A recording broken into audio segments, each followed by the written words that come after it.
Welcome, everyone, especially those who are here in person, so that I can have a face to interact with, but also for those of you who can't be here and will see this in a recording. I am excited to share with you where I am right now. Um, to begin this presentation, reclaim your energy and rediscover your essence. This captures both ends in some ways of the work that I do. And reclaim your energy is like trying to meet people where they are. If they're overwhelmed, exhausted, confused, or lost. This segment in the day one is about talking about the sources, what might be behind it. Saroon, that's fine. I will send you the recording also so that you can listen to the tail end of it between now and tomorrow. Back to the title, Rediscover Your Essence. This is about anyone who maybe you don't even know what I'm talking about. And I hope to make that clear as I talk about your essence, as you hear my story. So let me see if I can share a screen and begin that way. Share screen.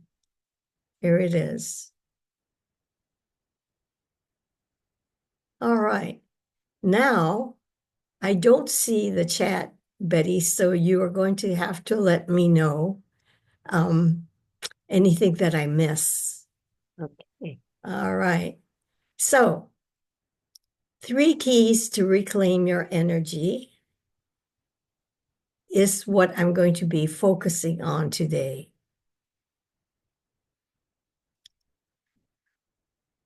I want to begin by thanking you for joining me.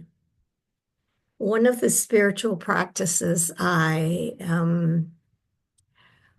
try to remember to do and remind those around me is gratitude is a connection that you can make that brings your energy to a higher level. If you notice, when you're in the space of thinking about what you can be grateful for, you are not paying attention to all the noise in your environment. You're not scrolling down the news or reading things on social media or hearing the noise on the street, as I just did. But if you're in gratitude, you can connect with the light in your life, the things that bring you joy, that you can appreciate. Joy, appreciation that elevates you. So I thank you and I What I miss welcome. what's in the chat. I'm sorry to interrupt. Say that again, please. Since you said you don't want to miss what's in the chat, you got a greeting from Australia, I said. Jean, Awesome. Thank 6 you. a.m. 6 a.m. in the morning. That is devotion. I certainly appreciate your being here. Now, I'm going to do an introduction.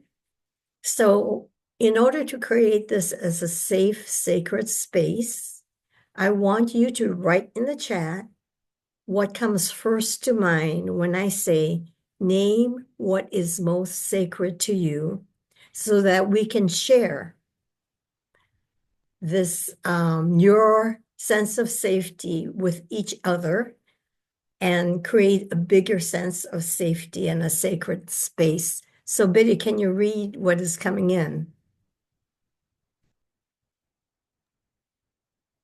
My peace. That's the Wonderful. first reply. Anybody else you want to share in the chat? Yeah, again, peace. Thank you. My family. Yes, I love that when people do write that in, my family.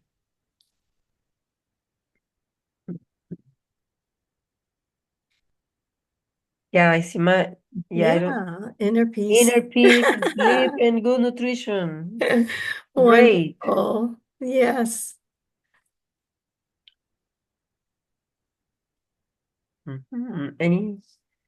Okay, thank you. Anybody else sharing? Thank you for I your appreciate answers. that. Now, I'm My going to, family, my parents, beautiful. all are very important. Everyone has their own. Okay. Now, you don't know me, so I'm going to tell you, I'll give you a little official bio. I got my PhD in clinical psychology in 1981.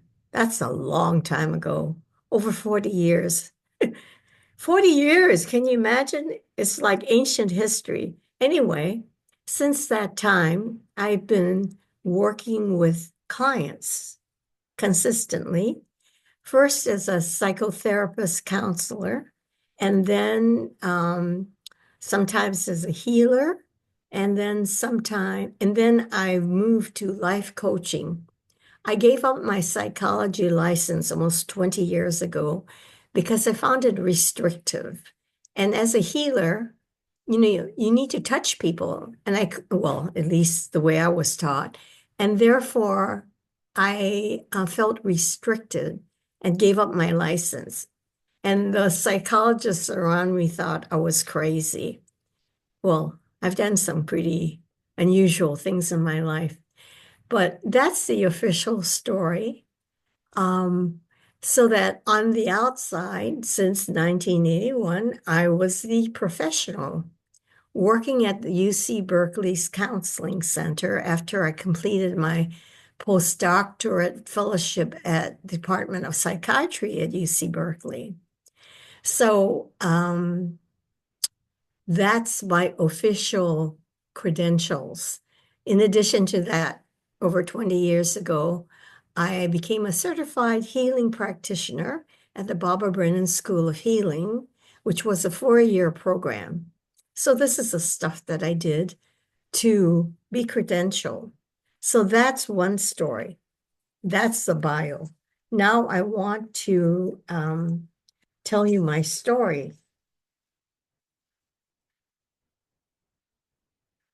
I come to you today to give you sort of my inner history. And I want to go back to a time 2 years and 3 months after I was born, my twin sisters were born. Twins, two of them. They were noisy. And when they arrived home eventually, because one was in an incubator, I I immediately lost the center of attention that I'd had since I was born, 2 years and 3 months. And if you can imagine to be that young and suddenly losing that attention, I didn't realize then, but I was lost and confused. I felt like an outsider. I felt unconnected to any warmth. But I grew up in a Japanese American. And Yes, I'm sorry to interrupt. Can you please ask if everybody, oh, I can ask if everybody is hearing well? Because Lisa says is having a hard time hearing. Anybody else is?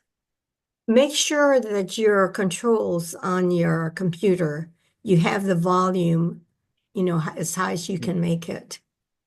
Okay, thank you for your answers. It Okay. seems that, yeah, I am here. I am hearing you well, and I have gotten, yeah, like 4 answers that they are listening well. So, Okay. Lisa, there might be a problem in your device if you could check it. Thank you, everyone, and thank you, Anne. Yeah, no problem. All right. Okay, thank you, Lisa. That's a good um good solution. So, as I was Thank saying, you. um, okay, 2.5 years old, no longer on stage, center stage, feeling loss. But I grew up in the Japanese American tradition, and Stoicism is a way of life. What I mean by that is you don't pay attention to your emotions. You ride above them, you bury them. You don't let emotions take you off your character building. No one ever told me this growing up ever, that the point of life was to build your character. But that's what the Japanese tradition is. So rather than try to change anything, inside or outside, you just take it and build your character. So with this resolve, I also heard the words of my aunt at 7 years old. She was like a second mother to me. And she looked at me earnestly and said, "You don't have looks or personality, so concentrate on your intelligence." And I took her word and I concentrated on my intelligence. And when you realize that I got my BA in philosophy and a master's degree in philosophy, you realize I really honed, paid attention, invested in my intellect. So what happened then was that I, in this particular state with the intellect and being stoic, I chose the safe path of conformity. And what my heart wanted, where it was completely hidden. On the surface, since 1981, I was a professional, stable, but beneath that polished exterior was a broken heart, which I didn't realize. I went through two marriages and relationships that failed. So I was walking around with a heart that was shattered. And this went on for a long time until 10 years ago, when I was sitting with my intellect to write a chapter in a book.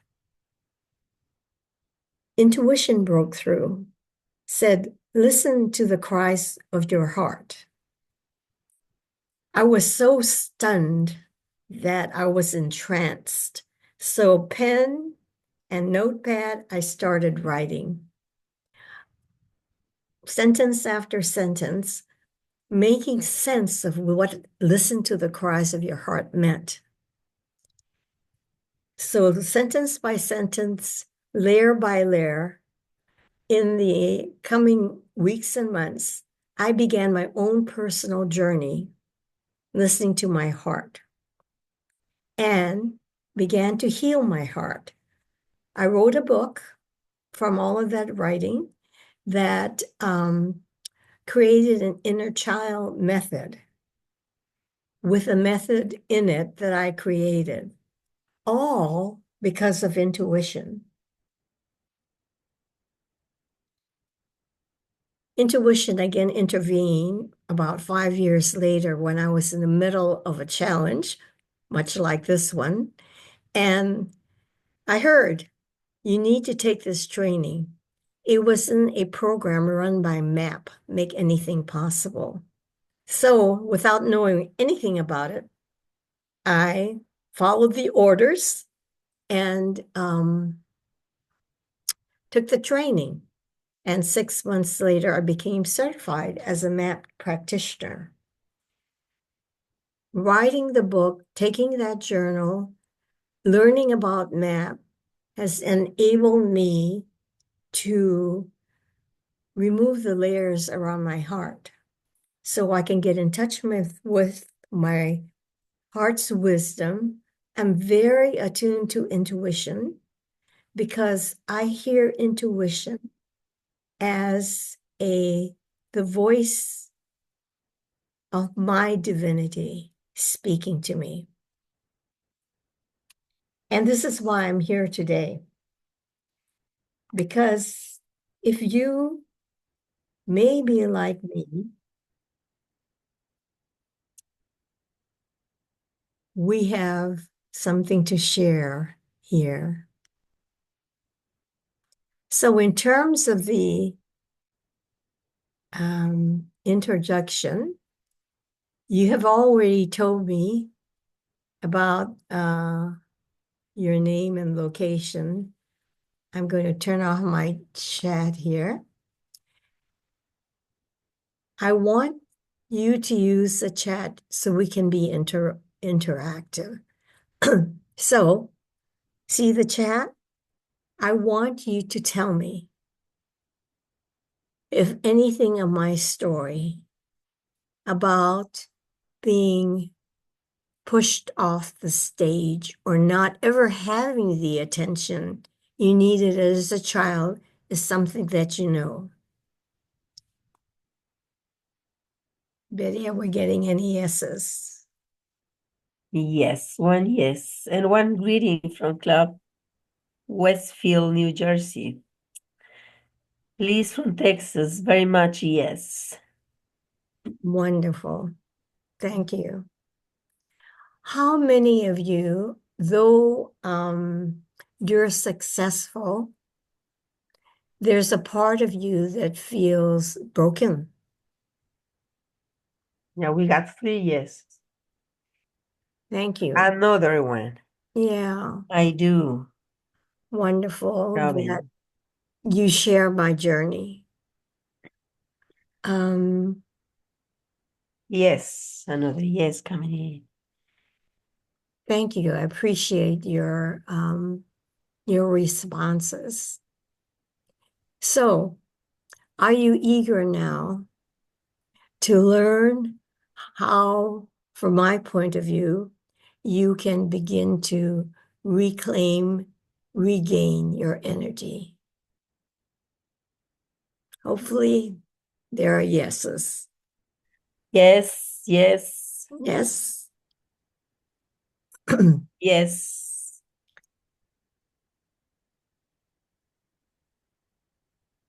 Thank you. Mhm. There are yeses. Okay, today we're going to do the front side of the More yes. title. We're going to talk about reclaiming your energy. Tomorrow we'll talk about reconnecting with your essence. I want to tell you of a story about awareness. I had worked out this presentation 2 or 3 days ago and I looked it over and I thought, okay, this is complete. But it wasn't exciting me. This morning, I realized something's missing. And I realized that I did not, in the way I had worked out the presentation, um, gone full out in terms of how I teach or how I live. And awareness is primary for me. Thich Nhat Hanh is responsible for these two quotations. Awareness is like the sun. When it shines on things, they are transformed. Now, with that, I want you to use your awareness today. I am bringing the material so that you can become aware of what I know and maybe hear it in a different way, but let the light shine. Not only on what I say, but how it's connected to what's happening to you inside. So, all the while that you're listening, pay attention to, oh, this makes sense. Oh, I wonder what she means by that. And if you have such questions, ask. Or be aware. So, the 2 days are about being aware, and I'm trying to help you be aware of more. And in that process of making you more aware of things, It may make you feel uncomfortable. This is another part about this process. If you want to stay in your comfort zone, you don't um, meet the distress in your life, the stress in your life. You just do cover them up in whatever way you can. Um, Addictions of shopping, of being online, of video games, distractions, even books can be a way of getting into somebody else's story and brain so you don't have to pay attention to what's happening in your life. So I'm going to ask you to become more aware and be also aware of any discomfort that you feel, because keeping in your comfort zone ensures that you will live tomorrow the way you live today. Then the second thing that Thich Nhat Hanh says, we carry inside us the wonders we seek outside us. I was looking for a quotation that says something like, um, what you seek is seeking you, or the teacher you seek is in you, something like that. And this is a broader statement of that. So everything that I talk about is about turning you to yourself to find the wisdom within you. Nobody can truly teach you and give you an answer that will make a difference in your life. I like to think of it this way. I love inspiring quotes because when you read it, you think some of the time, oh, I get it. And the reason is the quote is reminding you of something you already know. So that's what I mean about carrying inside of us. We have all the wisdom we need to live well, but we don't know how to open up to that wisdom, which is something we'll talk about more tomorrow. But today, we'll talk about what you're not aware of that can keep you seeking outside you for the answers. So, any teacher, any book, any course that says, I have the answer, follow me, is suspect to me. All things must lead back to you. Another way of looking at awareness is consciousness. Carl Jung says, until you make the unconscious conscious, it will direct your life and you will call it fate. Carl Jung is one of my wisdom teachers. And the way I like to put it here is that everything you have in your life right now, how you see yourself, your life, the people around you, the circumstances, the country you're living in, and what it's like and everything, is a reflection of what you're not conscious of. Your subconscious is creating all of it. So unless you make the unconscious conscious, your life will go on in the way it's going on. So I am encouraging through this day and then tomorrow to become more and more conscious as I direct you to things that will shine a light, hopefully not uncomfortably, on what you believe. Here's someone who wrote a whole book on the power of the subconscious. It's rather old. What it says is, let's see, let's move this here. All of us have our own inner fears, beliefs, opinions. These inner assumptions rule and govern our lives. A suggestion has no power in and of itself. Its power arises from the fact that you accept it mentally. I interpret this to say that everything that we have in our life, we have accepted, and it's in our unconscious, and it is showing up in what we have, the good and the bad. And if the bad, in quotes, is something you want to diminish, we need to become more and more conscious. So the story I told you about being lost for decades of my life, it's about my being unconscious. I simply wasn't aware of how broken I was, how broken my heart was. And only when intuition spoke to me did I become more and more conscious. Thank God. Okay, here's the first of the keys: overcoming people pleasing.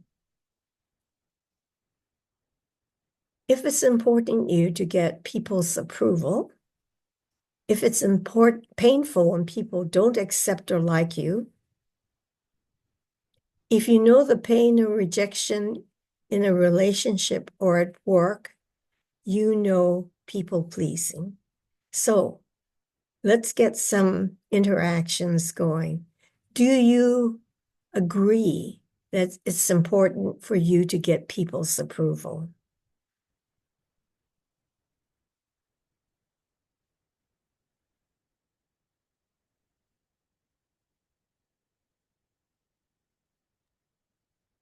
I used to. Okay, good. Used to is a good thing. Kinda. I wouldn't so much say approval, but I want to make everyone happy. Ah, very good. That's a good way of putting it. Yes, I'm a recovering people pleaser. All right. So the next one,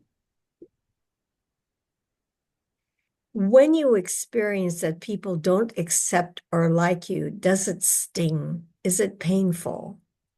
Put a yes in the chat if you know the pain of feeling rejected. Very painful. Yeah, Yes. Yes, painful rejection. yes, Painful in a way. yeah. Mm. Thank you. Thank you for your answers. Yeah, that's what you got. Okay, so let me move to the next slide. Okay, here's the teaching point, the source of people pleasing.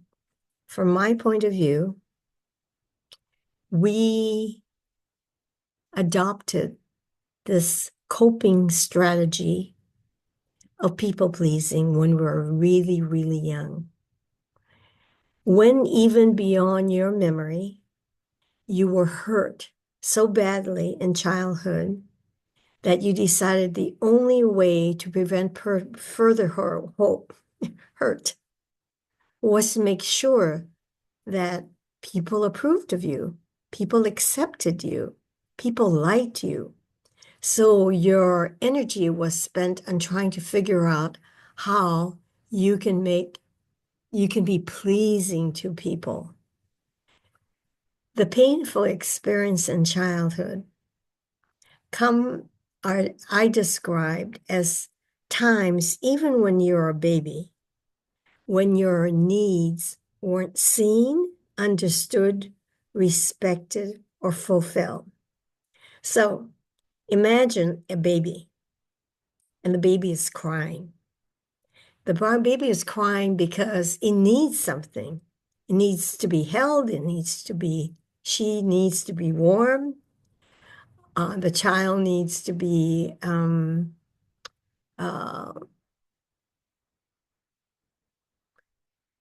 have some physical contact to know that she or he is not alone. Any number of these things. And if your parent weren't consistent in listening to your cries, um, in important moments, or was not there for you, it hurt. It doesn't have to be a constant thing. Then there are households in which you're simply ignored, barely paid attention to. So it's something got used to. You were able to survive because child parts or trauma parts were created, and they created strategies on how to survive. And looking around to see how you can get that attention, that caring, is what you set the on that course.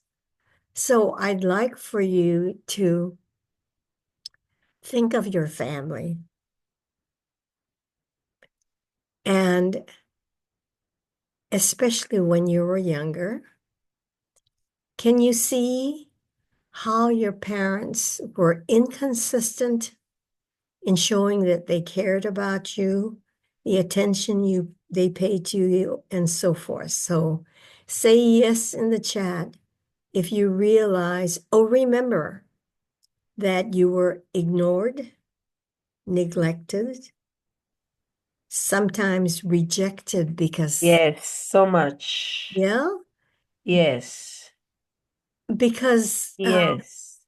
and then if you had angry parents, it was even worse because clients tell stories about how they were beaten, usually by their father. They didn't know what caused the father to get into a rage, but they were the object of that rage and they were hurt. That is a very, And angry if you made a fuse. yeah. So, whatever your background is, you know your story about how painful it is and why it seems natural for you to become a pleaser. I wonder what the next slide is. Okay, that goes too fast. Um,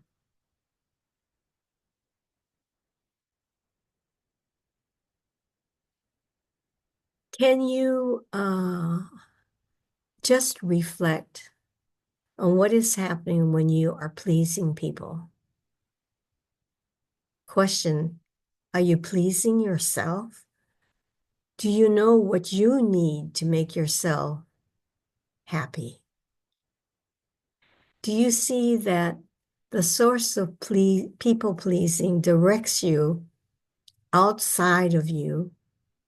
Pay attention more to what's outside of you than inside of you. And that is the bigger message of this first key. People pleasing is all about paying attention to the outside. And it's not just about pleasing, it's at work. The rules of work in terms of how you conduct yourself, all of that, or even the rules of being in a grocery store. Most of us know how to behave in a grocery store. And every once in a while, you find somebody who doesn't. They break the rules. But there are rules everywhere about driving a car, about walking down the street, how to behave in a social gathering. Um, do you notice when you're a party what is the correct behavior and what isn't? So force, the greater message about this strategy of people pleasing is that all your direction is paying attention to what's outside and not what's happening in you. All right. So when I say what's happening in you, I mean, what are your needs? So we're going to take 2 minutes for you to think about recent times, either at work, at home, or with a friend, that you made their needs more important than your own. So I'll give you a minute and a half to do that. I should have told everyone to have a pen and pad in hand.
All right.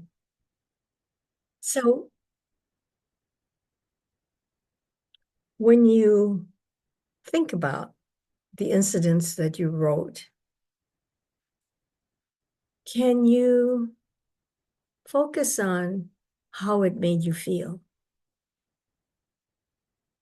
Were you made, yes, it's okay for people to speak their answer. So raise your hand. We'll unmute, you can unmute yourself and share what you discovered in um, finding times when you paid more attention to someone else's needs rather than your own.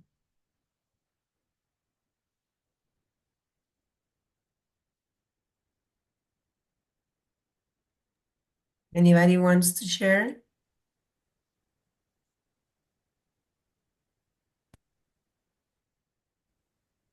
Oh, are you trying to unmute yourself? No, no. Okay. Feel frustrating, Lindy says.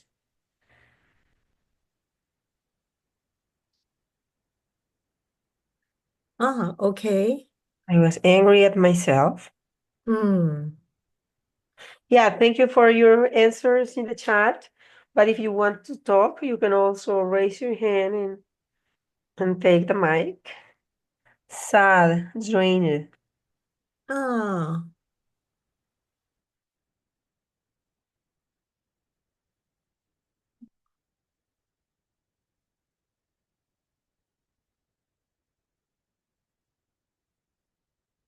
thank you.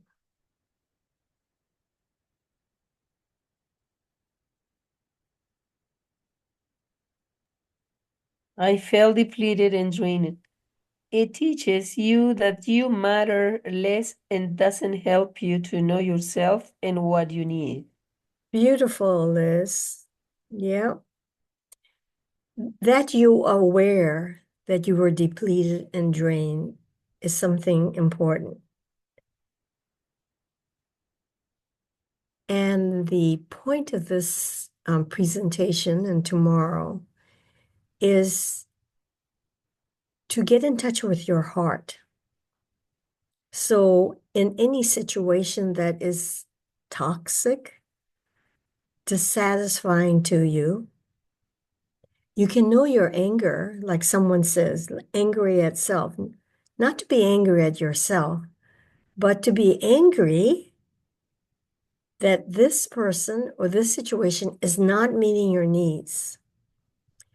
I was at a dinner with friends sometime in the last week, and the um, the son and his girlfriend were having this conversation, joined by their father, and they were talking about glasses and how one was wearing somebody else's glasses, the other, and on and on and on about the glasses, and they exchanged glasses and everything. And I sat there going, what is this about anyway? It was not serving me at all, but I didn't speak up. And then later on, three others were having this conversation about 70s music and the musicians who killed themselves in this period, overdosing and everything. I never was into music like that, didn't know these stories, and they went on and on and on and on. You know what happened? I developed an ache in my left eye, and it was so uncomfortable.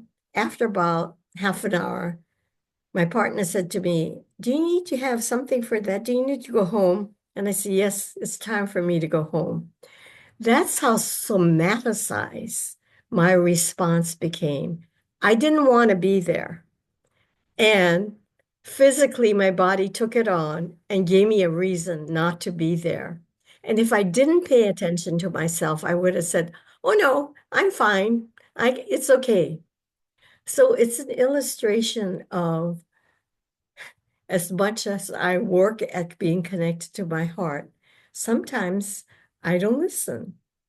So it does take practice to know your anger, and it's not about you, it's your heart saying, no, this is not what I want. So this is one of the points about people pleasing.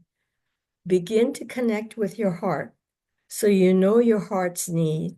And anger is a very, very important sign of showing your needs are not being met. Okay, let's go back to the screen and see what else we're doing.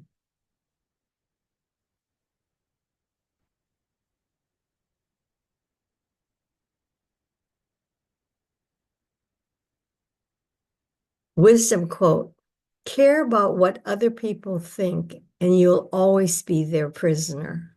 Ooh, that touches me. Can you imagine? It's so graphic. If you care about what other people think, you'll never be free. You'll be imprisoned. All right, next section. Key number 2, releasing perfectionism. These are expressions of perfectionism. You feel you can always improve and do or be better. You have a negative voice criticizing you and others. If you can't receive positive comments of others about you and your work. So, what is it?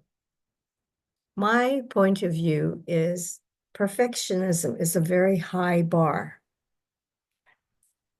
It means that every bit of detail is exact and can't be better. So if you're a active perfectionist, all the work you do, everything you produce has to be really, really good. But because you're a perfectionist, it's never enough. There's always a gap. So there's this pressure, push, push, push, like like any piece of writing that I do, I can look at it and think, I have to look at it again because it's not quite right. And I keep doing this and doing this, expending time and effort. And if I had settled for this is good enough, or this is perfectly imperfect. I could have let it go, published it, and not be stuck on the same task with this pressure, this pushing, this stress. Write in the chat if you know, you can say yes if you understand and know what this pressure feels like. And Betty, you'll have to share with me what Yes, it's I will. Very personally. Yes, all the time. Yes. Thank you for your answers. yeah. And this is not only in terms of what you do, it can be about physical things. I have a spiritual friend who is going to have a facelift very soon. And I asked her why, and she says, "Oh, because I don't like this. I don't like this thing around my neck, and I don't like the stuff around my lips and stuff." And I thought, wow, she needs to be. Oh, she said, "I want to look as young as I feel," or something like that. Well, I want to look as young as I feel, but I I look in the mirror and say, okay, it's what it is. It's good enough. And Yeah, I think that's about self-esteem. I had a time that I had this fight with my image, and I felt very heavy and very fat. And when I now look at the pictures, I was even skinny, and I saw myself fat. It is just a matter of what we are carrying inside, in our definitely. mind, in our hearts. It's not, Absolutely. it doesn't even have to do with the physical part at all. Right. And it is this thing where the reflection you have inside of you, you see outside, even if it doesn't fit what is actually there, right? This total reality. Yeah, so this is what it is. What's inside distorts the reality. When I was at Berkeley, I worked in an eating disorders group of maybe 4 or 5 women. They were the most beautiful women I could imagine. And they had eating disorders because they could not see what their bodies, their face were like. I mean, I was stunned by the beauty in front of me. But the inside, how they felt about themselves, is what they believed, this idea of not being good enough. So we go back to the childhood wounds that you talked about, Betty. So whenever we were We hurt, got a message here. I know some people who are very competitive, always wanting to be better than others. Is this a kind of perfectionist? Thank um, you. thank you for asking that question. Competitiveness. Competitiveness has a number of sources, and actually, not good enough is the source of that wound. You see somebody who may be as good as or getting ahead more than you, and because you feel you're okay, you're good enough, no, that person is like jabbing you this wound of being not good enough. And so you feel, I gotta compete, I have to prove myself. And that comes from the wound of not being good enough. When you were hurt young and there wasn't a parent there consistently or sufficiently, the young child decided, I must not be good enough. I must not be important. I must not be deserving of love or worthy of love. And after that, you create patterns like perfectionism to try to make sure you are Mhm. good enough. I observe, Well, yeah, oh, I'm sorry. go ahead. I observe a perfectionism that paralyzes. Like if I don't do it perfectly, I'd rather don't do anything at all. Right. And that we could talk about in terms of results And that's one thing. You can burn out. You don't like trying to make something perfect and you can't ever make it perfect. And you go up to the deadline and you're not satisfied. You turn it in, but you're not satisfied with all the effort. You Not want to play a whole melody in the piano instead of just some notes. a symphony. Anyway, one, you don't enjoy the process of the work because you just keep higher bar. It's kind of like being a hurdler. You go down the track, you hit one hurdle, you go hit another, and you keep going there, higher hurdles, and you're just pushing to make it to the end if you can. And you don't enjoy the process. Now, the perfect hurdler for me is just enjoying the feel of the body moving and seeing it and effortlessly jumping over. That's where we want to be, where we have the flow of life, joining in the flow of life rather than feeling like we need control to get what we want. And that's behind perfectionism, the need for control too. So that's also kind of wounding we can talk about. Okay, you get burnt out, you're never dissatisfied, and then, people give you awards, they give you promotions, you graduate, you get cum laude and stuff like that. But because inside you don't feel good enough, you don't take it in. I don't know. I don't watch the Academy Awards anymore, or Emmy Awards or anything like that. And I don't know when people go up there whether they can be genuinely their authentic self. But I think a few times one or two people are authentic there and can speak from their hearts and they can appreciate what that award means. And they appreciate not only for themselves, but the collaboration that it took. So they have the bigger picture. They're enjoying all of that rather than being on a single, well, I made this mistake. I didn't do that. I was cut out of this scene and all of this not being perfect, which brings up another idea, which is close to my heart. It means you can't make mistakes. You get paralyzed, right? You procrastinate because you fear that you're going to make mistakes, or you procrastinate because you can feel, I'm not good enough to do this. And because you have that, you don't start. So these are aspects of perfectionism. So write a yes in the chat if you ever don't start, you procrastinate on writing a book, writing a poem, creating a piece of art, taking on a new Yes, project.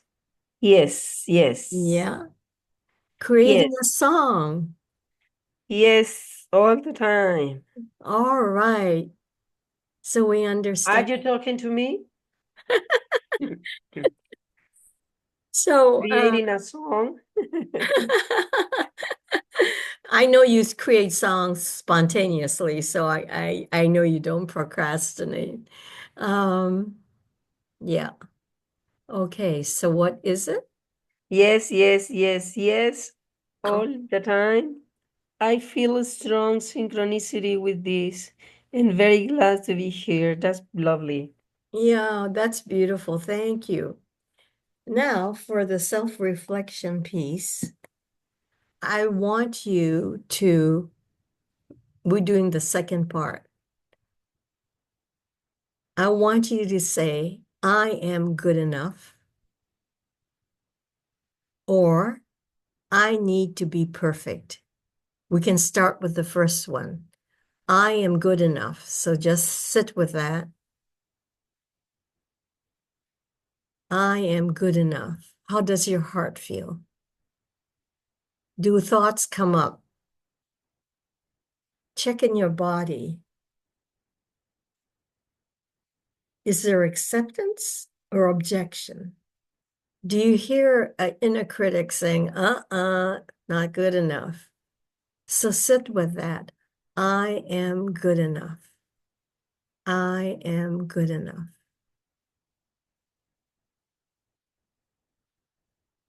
So write a yes in the chat if when you said to yourself, I am good enough, you felt affirmation from all parts of you. Oh, Peace, that, relief, joy, need to believe that. okay. Yes.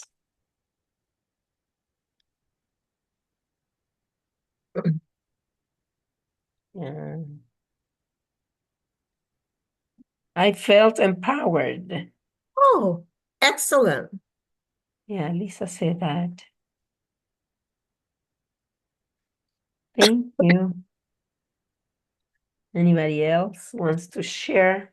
Yes, good.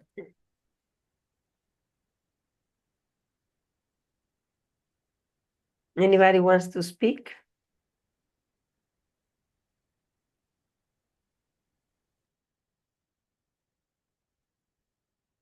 Now, I want you to say, I need to be perfect and sit with that. I need to be perfect. See what happens in your mind, the inner critic, your heart. I need to be perfect. What happens in your body? I need to be perfect. What does it call up in you? So sit with that. I need to be perfect. How does My that? God, that's a lie. What did you say? That's a lie. I Yeah. got that inside. Okay. Anxiety. Yes, Arun, that makes sense. Yeah, Agree with anxiety, that. Yeah.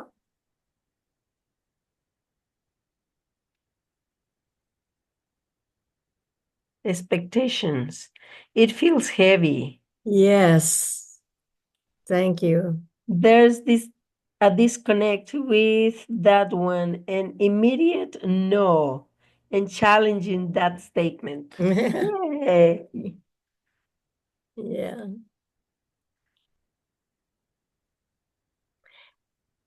I don't know whether I said it in this presentation or not, but I belong to a group who reminds us that being perfectly imperfect is a way to go. So that's my standard, good enough and perfectly imperfect. And that takes me a long way. The pressure's off. Yeah, the heaviness is off. And tomorrow I am going to speak about how to get to the source and release the source of this heaviness and the anxiety. All right, now what? Here is a quote. Perfectionism is self-abuse of the highest order.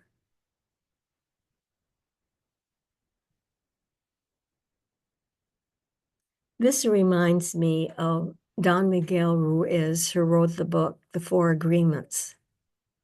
In the introduction, I believe, he talks about the judge, the inner critic that so many of us carry, which is part of perfectionism, the part that uses the mind to find the what's wrong in what someone is saying or what you're writing, criticizing, using the intellect to find out um, what is wrong. This brings to mind that I have an inner critic that knows grammar and diction really well. When I was in school, I knew my grammar and diction.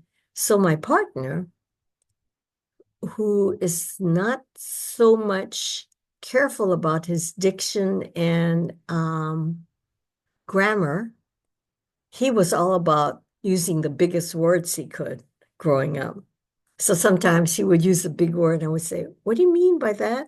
in any case, um, it's jarring, this inner grammarian. So anyone making a grammar mistakes, it goes, anyone making a diction error, same thing. I can tell you the most common ones I hear that goes, that's how your inner critic and judge is, criticizing without even your being aware of, judging, constantly judging the judge. And the judge is not kind to you or anybody else with the criticism. It is abuse. So if you can think of the inner judge in that way, you may want to see how you can release this inner judge. Okay,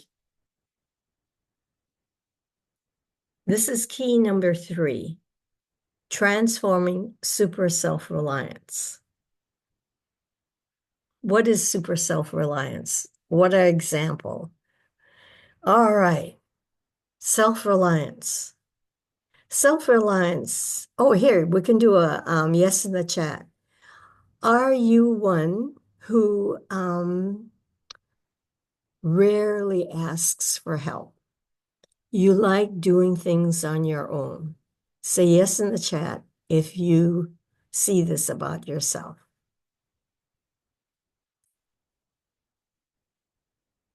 Are, Yes, yeah, almost never ask for help.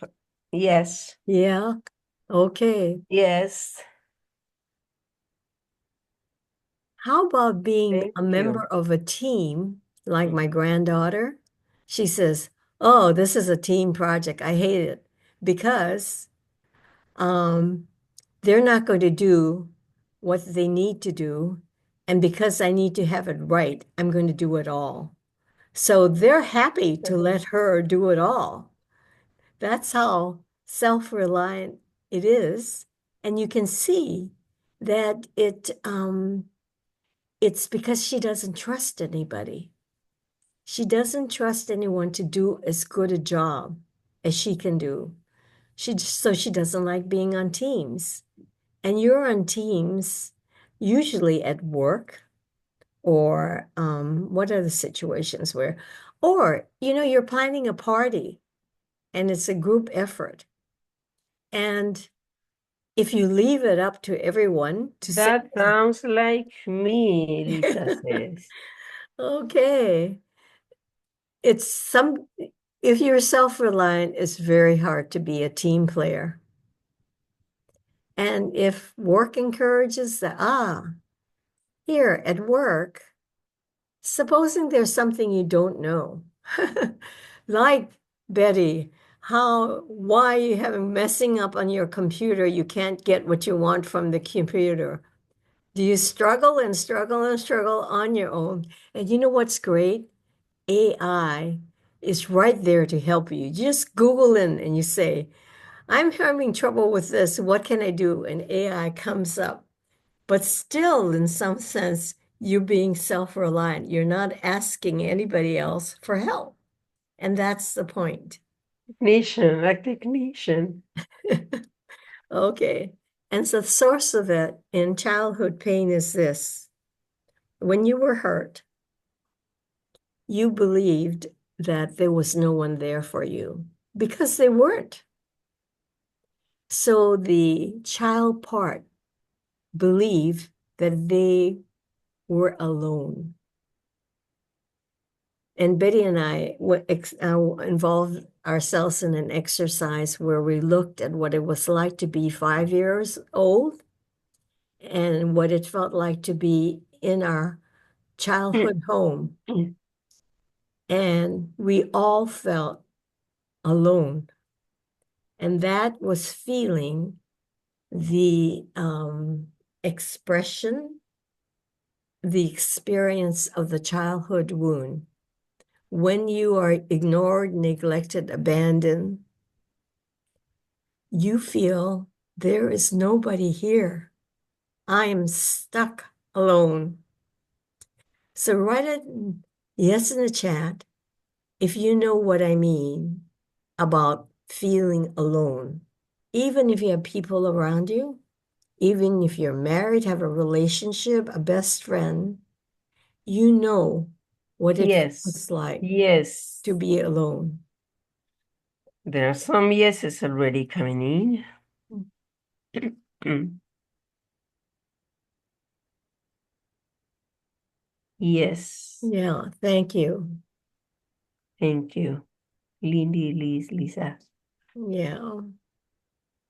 So that's the source of it in childhood pain.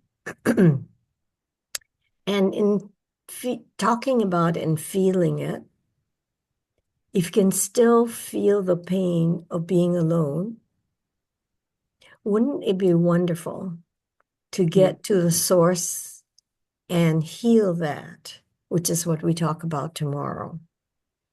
Now, And yes, yeah, it comes to my mind that people believe sometimes that childhood trauma comes from being hard, like something is being done to us, and sometimes it's what we didn't get, and we were longing for, and we didn't get it.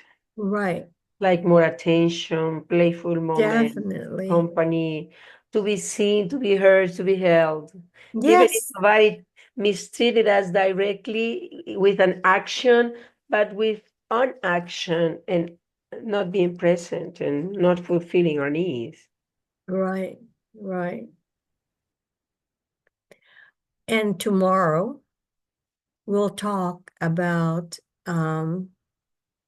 what can fulfill your needs like that in the way that you need to have your needs known, understood, seen, respected, and fulfilled.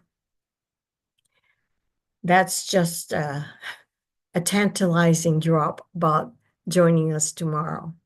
So, what are the consequences of super self reliance? What are the consequences of super self reliance?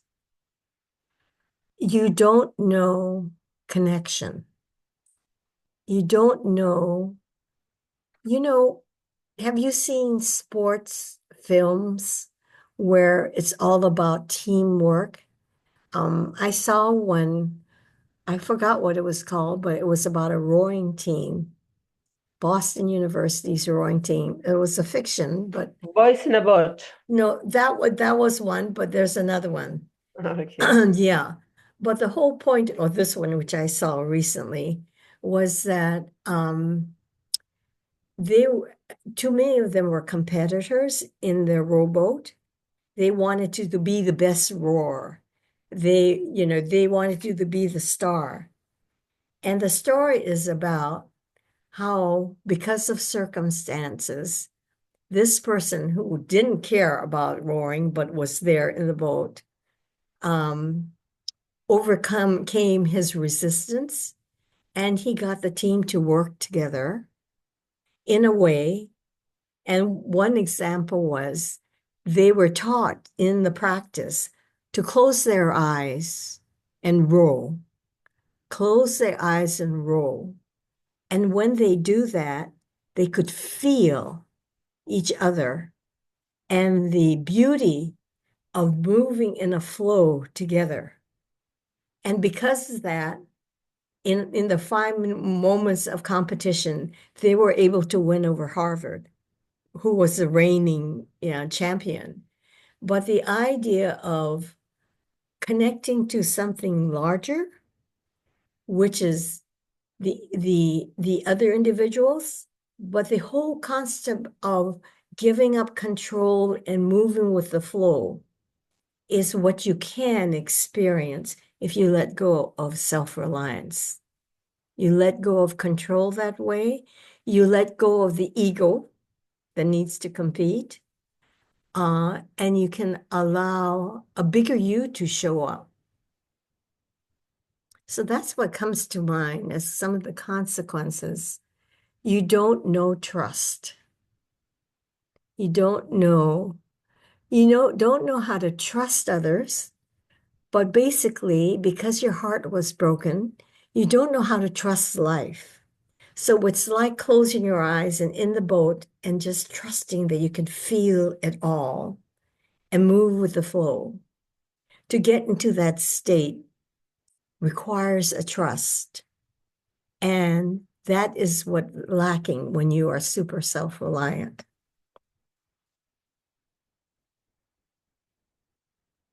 All right, now let's take the second self-reflection. Why is it difficult to trust? So let's see how we can do this. How does the lack of trust feel? Can you think of something where you don't trust someone or you don't trust a situation? Light bulb moment. Did Huh? not realize light bulb moment. Okay. Did not realize my childhood trauma was showing. Ha ha. It's nice that you find it funny. Sometimes it doesn't feel funny. No, exactly. And that's the other thing, this whole idea of wanting to be comfortable. Um, we when I point these things out to you, you may not feel happy with what I'm pointing out. And that's what I think I mentioned early on. It needs, you need to tolerate your discomfort in seeing what is inside you. And this is what this exercise is about, to build your awareness and to um, feel into what is there.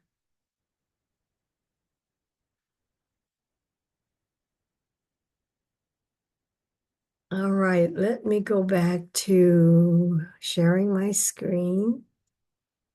Now, for a minute, say, I trust,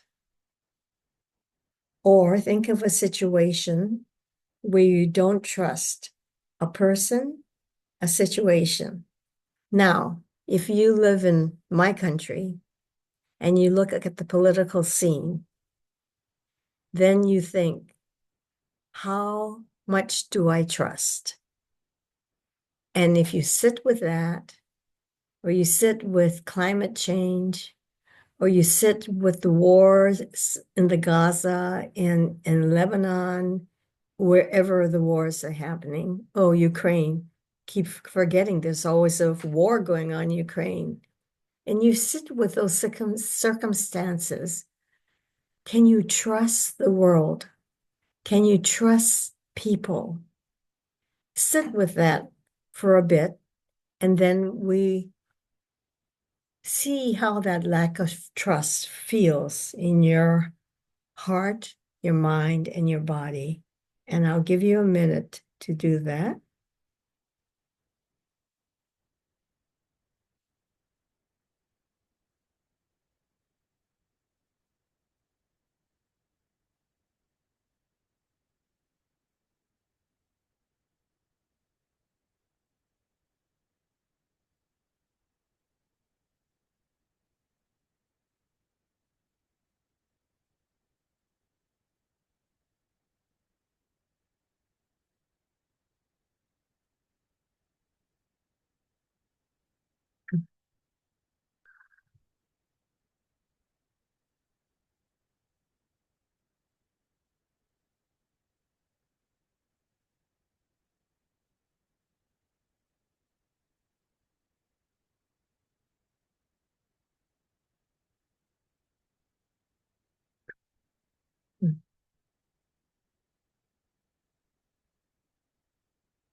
All right. How does it feel not to trust?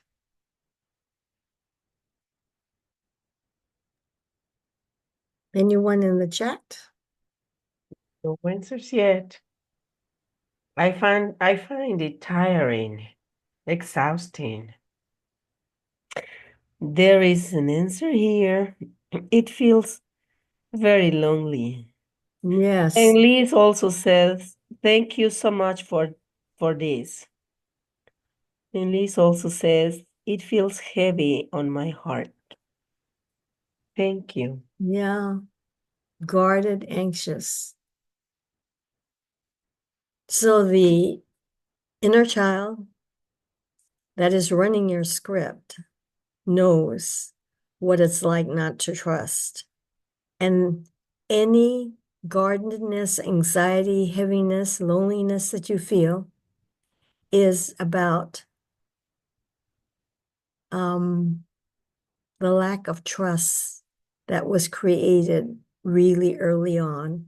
And it's part of our adult script, unless we go into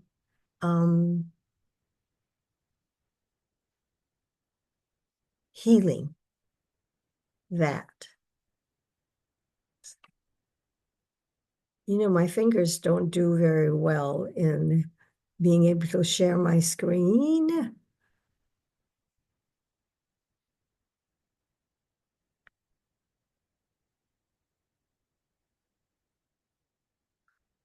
So excuse me while I try to find my share button.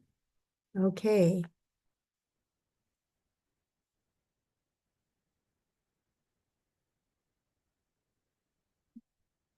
Wisdom quote. You can do anything, but not everything. I don't even know whether you can do anything, but the point is doing with others makes the burden lighter. Do we have time for this? We do have time. So I'm going to give you the chance to go into your imaginal space. So It's close your, 1:22. Did you see the time? yeah, Okay. we go to for 8 more minutes. So in your, close your eyes and imagine yourself in the space of imagination. It's, it's kind of dark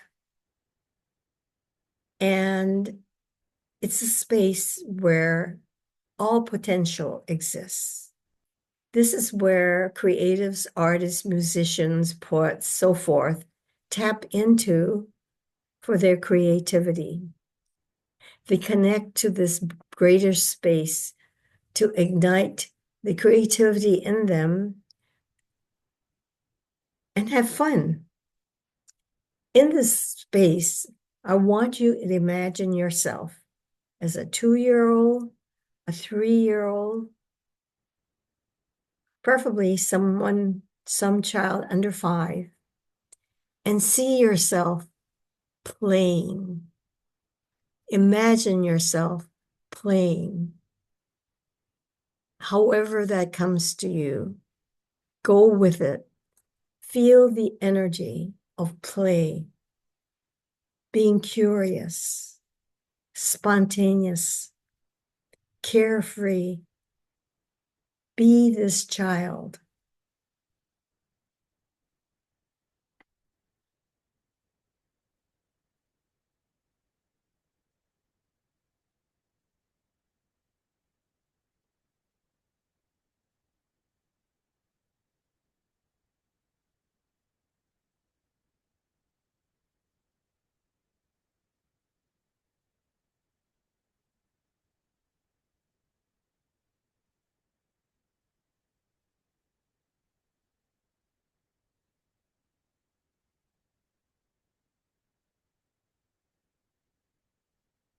All right. Sorry to interrupt that. First of all, yes, in the chat, if you were able to get into that space.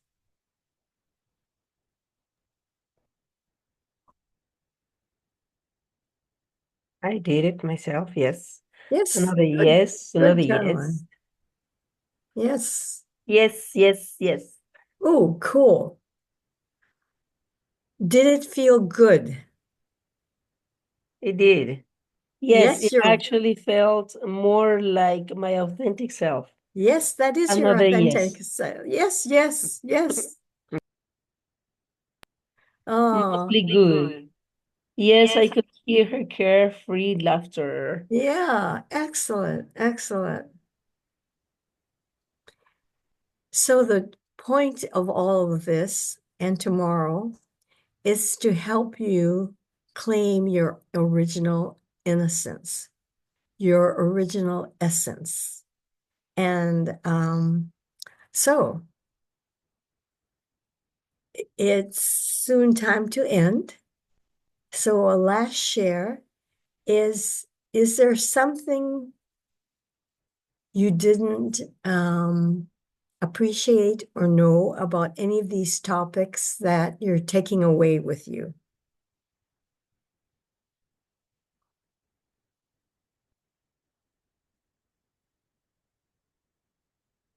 Mhm. Anyone? Any takeaways? Yeah. You can either write in the chat or speak.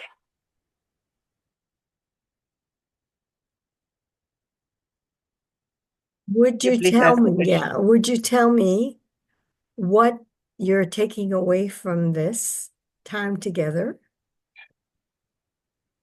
I'm very excited for tomorrow to learn how to reclaim my innocence. I feel like this is healing my inner child. This is just Great. the beginning. This is just the beginning.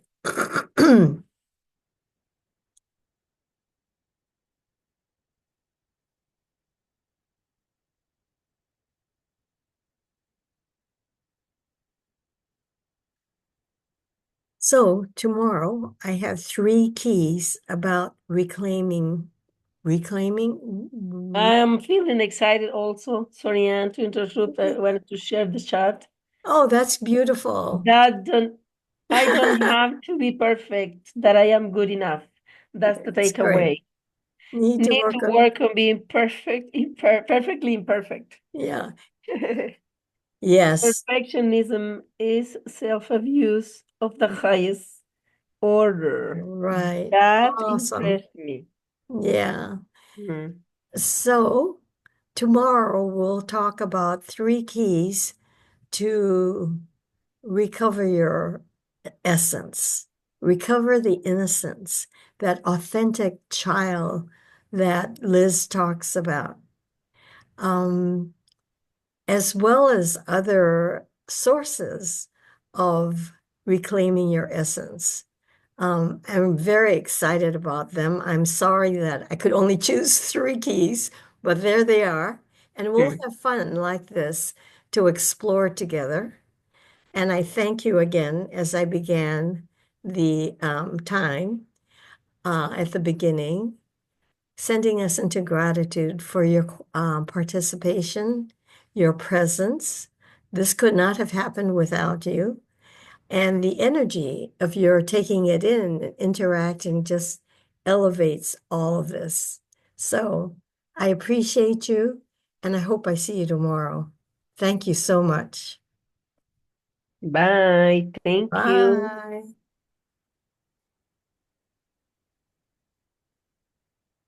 Thank you. Thank you.